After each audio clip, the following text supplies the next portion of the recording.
Iya, malam ini Mata Najwa forum diskusi, forum tanya jawab antara publik yang masih gamang tentang berbagai kebijakan selama masa transisi ini dengan para pemangku kebijakan. Kita tadi sudah bicara soal transportasi, sudah bicara bagaimana di pusat perbelanjaan. Sekarang kita akan diskusi apa yang bisa dilakukan di pasar. Saya sudah tersambung dengan pedagang pasar Lenteng Agung, Pak Mislam, pedagang ayam. Selamat malam, Assalamualaikum Pak Mislam. Waalaikumsalam, Bu Nana. Sehat-sehat Pak? Alhamdulillah sehat. Bagaimana pasar Lenteng Agung Pak? Ya, alhamdulillah kondisinya masih steril, Mbak. Alhamdulillah belum ada yang kena. Tadi siang itu juga ada tes dari pemerintah DKI. Ya. Pasar masih buka terus sampai batasan jam 2, masih sampai jam 2 atau sudah mulai longgar atau gimana Pak? Masih dibatasi sampai jam 2, Mbak Nana. Pedagang masih berdagangnya gayanya sudah baru, berbeda atau masih sama kayak sebelum dulu ada COVID, Pak?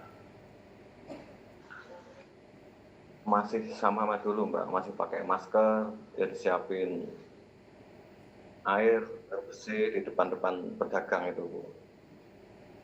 Kalau pengunjung yang datang membeli, Pak, nurut-nurut atau ngeyel, Pak? Susah, Mbak. Dengan social distancing untuk penjaga jarak itu masih susah di pasar itu. Susahnya gimana Pak? Ya gara-gara dibatasin sampai jam 2 itu jadi orang belanja itu jubel pagi nyampe enggak. Kan dibatasin jadi orang tuh pengennya tuh pagi-pagi berangkat sebelum pasar tutup gitu. Jadi masih berjubel, masih belum memperhatikan jarak dan sebagainya begitu Pak? Belum, tapi udah ada himbauan dari Satpol PP itu udah ada hari keliling bahwa pengeras itu disiarin terus, jaga jarak, pakai masker itu ada terus tiap pagi himbauan itu. Oke, ada yang mau ditanyakan Pak Mislam? Ada unek-unek? Ada dikit, dua pertanyaannya Mbak. Ini loh Mbak, social distancing atau jaga jarak aja Mbak biar gampang. Pembeli di pasar sulit dilakukan, Mbak. Tindakan tegas gitu, Mbak, biar para konsumen, para belanja itu biar bisa jaga jarak gimana. Oke. Yang kedua, Mbak, pelonggaran PSBB atau masa transisi ini, ayam dari luar Jabodetabek, kalau bisa masuk ke Jabodetabek, itu kan harga ayam bisa stabil lagi kayak sebelum PSBB total itu loh Mbak. Oke, supaya harganya bisa stabil dan pasokannya lancar begitu ya Pak? Ya. Bagaimana rencana pemerintah DKI itu bisa stabilin harga ayam sehingga itu peternak itu nggak merugi kayak sebelum PSBB itu kan normal. Pas masuk masa PSBB itu kan peternak pada Mbak merugi Mbak, nggak ada pengambilan nggak ada. Ya. Restoran pada tutup, orang penjual pedagang kan pada rugi semua Mbak, peternak rugi, yang jualan juga sepi lah, nggak rugi nggak sepi gitu. Oke. Baik. Di langkahnya Pak Gubernur gimana lah, tolong dikasih solusi gimana. Baik. Terima kasih Mbak. Terima kasih Pak Mislan. Ini juga pertanyaan pertama Pak Mislam ini senada dengan pertanyaan yang masuk lewat sosial media dari Amalia Wira. Pasar gimana ya, dibatasi penjualnya atau dibatasi pembeli yang bisa masuk ke pasar. Jadi itu sama dengan pertanyaan Pak Mislan soal perlunya tindakan tegas terkait protokol kesehatan. Secara umum, Prof. Wiku, adakah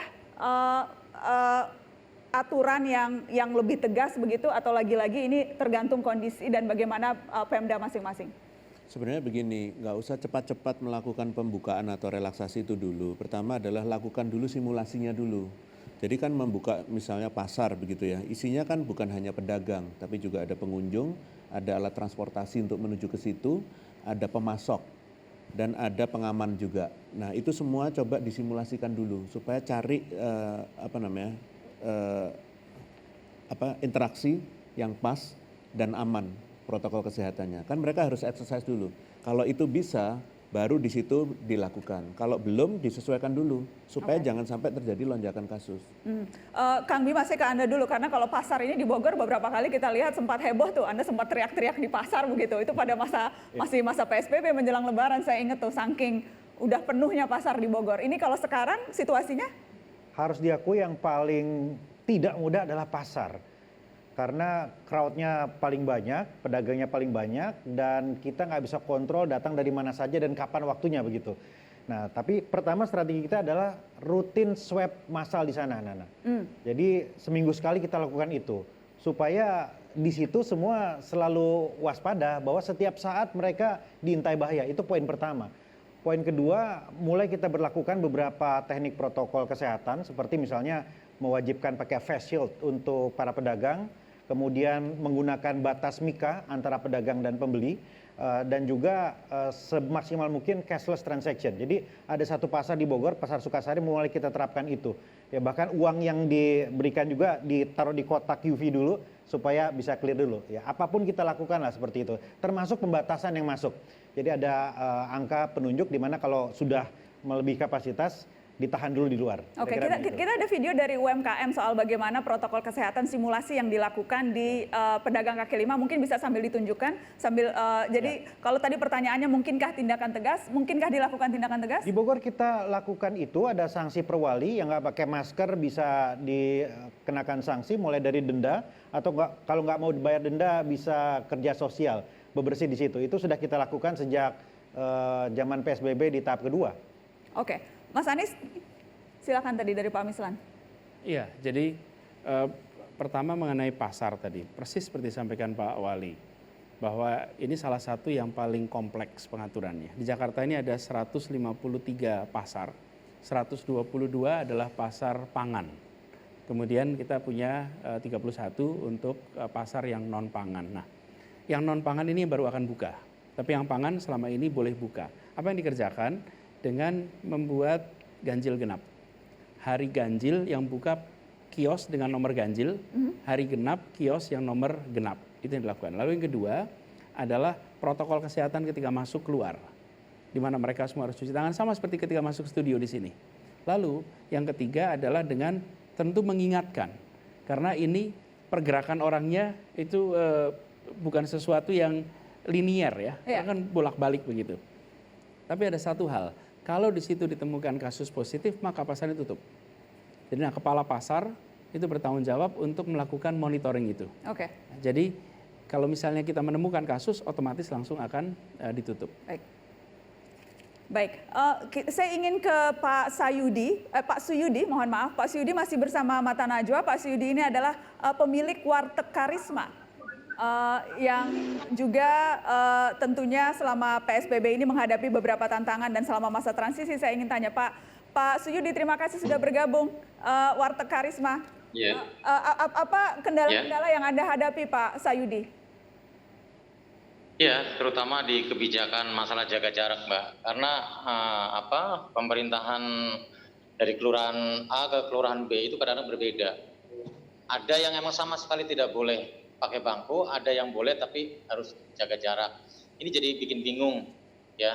Jadi sebenarnya itu bagaimana? Apa emang harus jaga jarak atau emang sama sekali tidak boleh? Sebab selama ini kebijakannya tuh kayak rancu loh, Mbak. Ada di kelurahan ini dengan kelurahan ini kok berbeda. Gitu. Ini lokasi di Jakarta atau di mana Bapak spesifiknya? Saya di Jakarta Selatan. Jakarta Selatan, dan yang berbeda-beda itu di kelurahan yang berbeda begitu? Iya. Contoh di Fatmawati punya kita juga ada, itu sama sekali nggak boleh. Terus di Depok juga itu jalur tertentu nggak boleh. Sama sekali bangku 2 aja nggak boleh. Jadi sampai ada yang warung kita tuh nutup karena emang sama sekali tidak boleh untuk bangku. Sedangkan di sini kan peraturannya menurut aku tuh jaga jarak. Ini sudah bangku yang panjang ini sudah dimasukkan dan diganti bangku plastik dengan jarak tertentu, Mbak. Oke. Jadi kasihan orang-orang kami yang emang sama sekali tidak boleh. Jadi sebenarnya ini kebijakannya seperti apa? Apa emang harus jaga jarak tapi 1 meter? Atau emang bagaimana Pak Gubernur? Oke, kalau yang kan tidak boleh disajikan prasmanan, itu menyulitkan Anda tidak Pak? Kalau di warteg kan prasmanan tuh. Tidak sih Mbak, sebenarnya bukan prasmanan Mbak ya, cuma ada etalase yang di depan. Dia tidak ngambil sendiri, tapi diambilkan oleh pelayan. Oh oke. Jadi berarti itu menurut kalau peraturan tidak boleh prasmanan itu tidak masuk warteg, jadi tidak termasuk itu begitu ya Pak? Kalau warteg itu tidak termasuk. Cuma itu tadi jaga jarak kan biasanya kalau warteg itu bangunnya panjang nih Mbak yang pakai papan. Nah, karena pas adanya PSBB itu bangku panjang itu dimasukkan diganti bangku plastik. Tapi ada beberapa petugas yang memang sama sekali tidak boleh. Oke. Sedangkan ada di daerah tertentu itu boleh. Oke, baik. Pak Gub, boleh Ya. dijawab singkat saja Boleh. soal warteg ini gimana supaya jelas, Pak? Ya, tadi beliau ceritakan satu Depok, satu Jakarta. Ya, mungkin aturannya lain ya. Kalau di sini di Jakarta memang tidak boleh dine in, nggak boleh makan di dalam. Kemarin selama ini ketika masa PSBB harus take away. atau Kalau di bawah. transisi ini, Mas? Nah, selama transisi mereka boleh kapasitas 50% dan harus atau tidak boleh prasmanan. Jadi harus diambilkan. Kalau itu dalam kotak, dalam bungkus, baru kemudian mereka bisa makan. Kalau yang ini misalnya kan hanya di display diambilkan oleh pelayan, itu berarti Itu nggak masalah. Tidak masalah. Oke. Ya, itu yang boleh dikerjakan. Di Jakarta ini restoran itu ada 13.000 dan prinsipnya sama. Prinsipnya adalah tidak boleh prasmanan, harus jaga jarak, kemudian protokol cuci tangan dan lainnya diikuti. Itu prinsipnya. Oke, kita akan break. Setelah ini kita akan bicara soal bagaimana protokol kesehatan di sektor pendidikan. Ada banyak sekali pertanyaan dari orang tua murid soal sekolah. Kita akan bahas itu sesaat lagi.